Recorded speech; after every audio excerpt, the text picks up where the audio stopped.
राधे राधे दोस्तों, आज हम बीए सेकंड सेमेस्टर के पॉलिटिकल साइंस का यूनिट 7 पढ़ने वाले हैं, जिसमें हम पढ़ेंगे सरकार के सिस्टम और उसके अंगों के बारे में। हम पढ़ेंगे आज पार्लियामेंट्री सिस्टम अर्थात संसदीय प्रणाली, प्रेसिडेंटल सिस्टम राष्ट्रपति प्रणाली, फेडरल वर्सेस यूनिटरी सिस्टम अर्थात यूनिटरी एकात्मक और फेडरल यानी संघीय शक्ति के बारे में, पॉलिटिकल पार्टीज के बारे में अर्थात राजनीतिक दल के बारे में, प्रेशर ग्रुप दबाव समूह और ऑर्गन्स ऑफ गवर्नमेंट सरकार के अंगों के बारे में आज हम पढ़ने वाले हैं। चलिए तो बिना देरी किए स्टार्ट करते हैं। पीडीएफ के लिए आपको पहला वीडियो देखना होगा और सिलेबस के लिए भी डिस्क्रिप्शन पर लिंक है, आप वहाँ से जाकर देख सकते हैं। तो चलिए बिना देरी किए आप शुरू करते हैं। सबसे पहले हम इंट्रोडक्शन देखते हैं। दिया हुआ है आधुनिक राजनीतिक व्यवस्था इस बात पर निर्भर करती है कि शासन प्रणाली किस प्रकार संगठित है और शक्तियों का वितरण कैसे किया गया है। जैसे शासन प्रणाली दलीय व्यवस्था और सरकार के अंग मिलकर किसी भी देश की लोकतांत्रिक संरचना को निर्धारित करते हैं। तो यहाँ से क्वेश्चन ये पूछा जा सकता है, लोकतांत्रिक संरचना को निर्धारित कैसे करते हैं? तो याद रखना, शासन प्रणाली दलीय व्यवस्था और सरकार के अंग मिलकर लोकतांत्रिक संरचना को निर्धारित करते हैं। अब सबसे पहले देखते हैं पार्लियामेंट्री सिस्टम अर्थात संसदीय शासन प्रणाली। पार्लियामेंट्री सिस्टम वह व्यवस्था है जिसमें कार्यपालिका व्यवस्थापिका से निकलती है। तो अब यहाँ प्रश्न आएगा, कार्यपालिका क्या है? तो याद रखना, कार्यपालिका सरकार का वह अंग है जो कानून को लागू करता है और व्यवस्थापिका यह कानून को बनाता है और उसके प्रति उत्तरदायी होती है। इस प्रणाली में कार्यपालिका और व्यवस्थापिका के बीच घनिष्ठ संबंध पाया जाता है। किसमें प्रणाली में? संसदीय शासन प्रणाली में। भारत और यूनाइटेड किंगडम इस प्रणाली के प्रमुख उदाहरण हैं। तो पूछा जा सकता है, भारत किस संसदीय शासन प्रणाली का उदाहरण है? तो याद रखना, संसदीय शासन प्रणाली का उदाहरण है। अब इसका ऐतिहासिक विकास कैसे हुआ संसदीय शासन प्रणाली का? तो याद रखना, इस प्रणाली का विकास ब्रिटेन में हुआ था। कहाँ हुआ था? ब्रिटेन में। संसदीय शासन प्रणाली का विकास ब्रिटेन में हुआ। वह राजतंत्र से लोकतंत्र की ओर संक्रमण के दौरान मंत्रिमंडल ने वास्तविक शक्ति अपने हाथ में ले ली और संसद सर्वोच्च संस्था बन गई थी। तो यहाँ से जो इम्पोर्टेंट क्वेश्चन है, इसका विकास कहाँ से हुआ? ब्रिटेन से। इसकी मुख्य विशेषताएं देखते हैं। इस प्रणाली में दो प्रकार की कार्यपालिका होती है, जैसे एक नाम मात्र कार्यपालिका और एक वास्तविक कार्यपालिका। नाम मात्र कार्यपालिका औपचारिक प्रमुख होती है, जबकि वास्तविक शक्ति मंत्रिमंडल और प्रधानमंत्री के पास होती है। तो याद रखना, वास्तविक शक्ति किस में होती है संसदीय प्रणाली में? तो मंत्रिमंडल और प्रधानमंत्री के पास होती है। प्रधानमंत्री इस व्यवस्था का केंद्र बिंदु होता है। कौन सी व्यवस्था का केंद्र बिंदु होता है? प्रधानमंत्री। तो याद रखना, संसदीय शासन प्रणाली का प्रधानमंत्री केंद्र बिंदु होता है। वह मंत्रिपरिषद का नेता और संसद में बहुमत दल का प्रमुख होता। कौन होता है? तो प्रधानमंत्री होता है। मंत्रिपरिषद सामूहिक रूप से संसद के प्रति उत्तरदायी होता है। यदि संसद अविश्वास प्रस्ताव पारित कर दे तो मंत्रिपरिषद को त्याग पत्र देना पड़ता है। आगे देखिए, दिया हुआ है, इस प्रणाली में कार्यपालिका का काल अनिश्चित होता है क्योंकि यह संसद के विश्वास पर निर्भर करता है। अब इसके गुण देखिए कौन कौन से हैं। संसदीय प्रणाली लचीली और उत्तरदायी मानी जाती है। यह लोकतांत्रिक नियंत्रण को मजबूत करती है और जनता के प्रति जवाबदेही भी सुनिश्चित करती है। अब इसका दोष देखिए, कभी कभी राजनीतिक अस्थिरता उत्पन्न हो सकती है, विशेषकर जब बहुमत स्पष्ट ना हो। तो जैसे प्रधानमंत्री चुनाव हुआ और बहुमत स्पष्ट नहीं हुआ, मतलब कि 3-4 पार्टी और उन के पास, तीनों चारों पार्टियों के पास बराबर बराबर बहुमत पहुंच जाएगा तो थोड़ी सी राजनीतिक अस्थिरता आ सकती है। एक व्यक्ति जिस पार्टी से जुड़ जाएगा वह पार्टी बहुमत हो जाएगी। तो ये इसके दोष हो जाते हैं। फिर आती है अध्यक्षात्मक शासन प्रणाली, या जैसे हम राष्ट्रपति शासन प्रणाली भी बोल सकते हैं, प्रेसिडेंटल सिस्टम। अध्यक्षात्मक शासन प्रणाली में कार्यपालिका और व्यवस्थापिका के बीच स्पष्ट पृथक्करण होता है, अर्थात ये टूटे हुए होते हैं। संयुक्त राज्य अमेरिका इसका प्रमुख उदाहरण है। तो संयुक्त राज्य अमेरिका किस प्रणाली का उदाहरण है? तो प्रेसिडेंटल सिस्टम अर्थात अध्यक्षात्मक शासन प्रणाली का एक प्रमुख उदाहरण है। इसकी वास्तविक विशेषता देखिए, इस प्रणाली में राष्ट्रपति वास्तविक कार्यपालिका होता है, उसका कार्यकाल निश्चित होता है और वह व्यवस्थापिका के प्रति सीधे उत्तरदायी नहीं होता है। मंत्रिपरिषद के सदस्य राष्ट्रपति के सलाहकार या सचिव होते हैं, ना कि संसद के सदस्य होते हैं जैसे संसदीय प्रणाली में।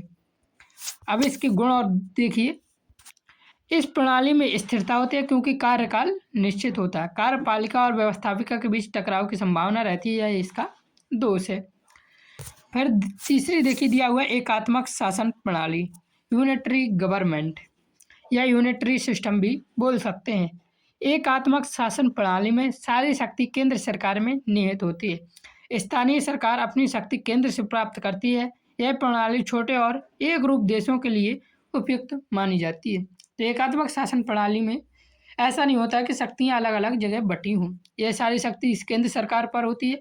वह चाहे जो नियम लागू कर सकता है, चाहे जो नियम हटा सकता है, जो नियम बना सकता है, कोई भी कानून पारित कर सकता है, कोई भी कानून ला सकता है। तो सारी शक्ति केंद्र सरकार में निहित होती है। यह प्रणाली छोटे और एकरूप देशों के लिए उपयुक्त मानी जाती है। यह इसलिए उपयुक्त मानी जाती है क्योंकि सारी शक्ति एक जगह निहित होती है। जब कोई देश छोटा होगा तो वहाँ पे ज़्यादा शक्तियों को मतलब कि बांट कर कोई मतलब नहीं निकलेगा, इसलिए ये छोटे और एकरूप देशों के लिए उपयुक्त मानी गई है। इसकी विशेषता देखिए, संविधान शक्तियों का विभाजन स्पष्ट रूप से नहीं करता है। यहाँ पर केंद्र ही सर्वोच्च होता है। इसका गुण है प्रशासनिक एकता और निर्णय लेने में सरलता होती है। जो भी निर्णय लेना हो अपना ले लें, कोई यहाँ पे नियम कानून लागू नहीं होता है। इसका दोष है स्थानीय स्वायत्तता का अभाव होता है। अगली प्रणाली है संघात्मक शासन प्रणाली, जिसे फेडरल गवर्नमेंट कहते हैं। संघात्मक शासन में शक्तियों का विभाजन केंद्र और राज्य के बीच संविधान द्वारा किया जाता है। संयुक्त राज्य अमेरिका और भारत संघात्मक व्यवस्था के उदाहरण है। हालांकि भारत अर्धसंघीय है। तो इसमें क्या होता है कि शक्ति किसी एक व्यक्ति के पास नहीं होती है, शक्ति आपस में बटी हुई होती है। मतलब कि कई उसमें बटी होती है। जैसे भारत में कुछ शक्तियाँ प्रधानमंत्री के पास हैं, कुछ कार्यपालिका के पास, कुछ न्यायपालिका के पास। जैसे हमारे कोर्ट के पास भी शक्तियाँ हैं। तो इस प्रकार से बटी हुई होती हैं, लेकिन भारत को फिर भी अर्धसंघीय कहा जाता है। इसकी विशेषता देखिए, संविधान की सर्वोच्चता, न्यायपालिका की स्वतंत्रता और शक्तियों का स्पष्ट विभाजन होता है और इसे यह द्विस्तरीय शासन होता है। आगे देखिए दिया हुआ इसके गुण, स्थानीय स्वायत्तता और राष्ट्रीय एकता में संतुलन होता है। कभी कभी केंद्र और राज्यों के बीच संघर्ष हो जाता है क्योंकि शक्तियाँ केंद्र और राज्य सरकार के बीच आपस में बटी हुई होती हैं, तो राज्य सरकार कोई कानून मानने से मना कर देती है, तो ये इसका दोष हो जाता है। पांचवी शासन प्रणाली है दलीय प्रणाली, जिसे कहते हैं पार्टी सिस्टम। राजनीतिक दल आधुनिक लोकतंत्र की आत्मा है। राजनीतिक दल समान विचारधारा वाले व्यक्तियों का समूह है जो सत्ता प्राप्त करने और शासन चलाने का प्रयास करता है। इसके क्या प्रकार होते हैं? एक दलीय प्रणाली, द्विदलीय प्रणाली और बहुदलीय प्रणाली होती है। भारत एक बहुदलीय प्रणाली का उदाहरण है। भारत से भी यहाँ क्वेश्चन पूछे जा सकते हैं। जहाँ पे एक से अधिक पार्टियां चुनाव लड़ सकती हैं, उसे बहुदलीय प्रणाली कहते हैं। तो भारत कैसा है? बहुदलीय प्रणाली का उदाहरण है। इसका महत्व लोकमत का निर्माण होता है, चुनाव संचालन होता है और सरकार गठन में महत्वपूर्ण भूमिका निभाता है। आगे देखिए दिया हुआ है दबाव समूह, प्रेशर ग्रुप। दबाव समूह ऐसे संगठित समूह है जो सार्वजनिक नीति को प्रभावित करने का प्रयास करते हैं। ये सीधे चुनाव नहीं लड़के बल्कि लॉबिंग, प्रचार और आंदोलन के माध्यम से प्रभाव डालते हैं।